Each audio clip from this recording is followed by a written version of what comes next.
कि मैंने एक क्वेश्चन लिया है कि एक संख्या दूसरी संख्या से कितना 40% अधिक है यदि दोनों संख्या का जो अंतर है वो कितना है 84 है। अंतर कितना तो छोटी संख्या ज्ञात कीजिए। कौन सी छोटी संख्या? मान लीजिए ये पहली संख्या है, ये दूसरी संख्या है, ठीक है। तो पहली संख्या दूसरे से कितनी अधिक है?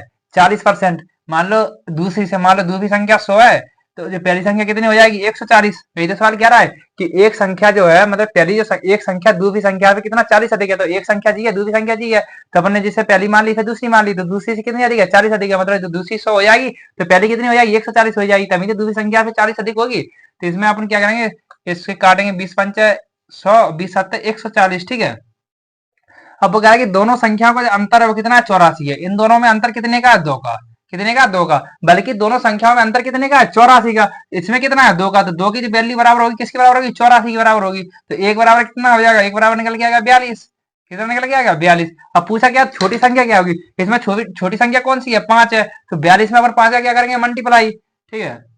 तो 42 गुणा 5 कितना हो जाएगा? 5 दूनी 10, 1 5 20 और 2 पे 10। तो जो छोटी संख्या जो निकल के आई वो कितनी निकल के आएगी? 2 पे 10। कितनी निकल गई? 210। तो अपनी जो छोटी संख्या होगी वो कितनी होगी? 2 पे 10 होगी। कितनी? 210, ठीक है। तो जब इस सवाल में क्या था कि दूसरी संख्या से कितना अधिक है? पहली संख्या दूसरी संख्या 40% अधिक है। तो मान लो दूसरी संख्या 100 है तो पहली संख्या 140 हो जाएगी। इसको अपन जब वैल्यू छोटी करेंगे करके कितना 20 से भाग देंगे, 20 पंचे 100, 20 सत्ते 140। इन दोनों में अंतर कितने का? 2 का। और वास्तव में जो अंतर दिया है वो कितने का दिया है? वो 84 का दिया है। तो दो की जो वैल्यू होगी 84 के बराबर होगी, तो एक बराबर 42 हो जाएगी। तो पूछा क्या है? छोटी संख्या। तो छोटी संख्या कितनी हो जाएगी? 42 गुणा 5 कितना? 210। कितना? 210।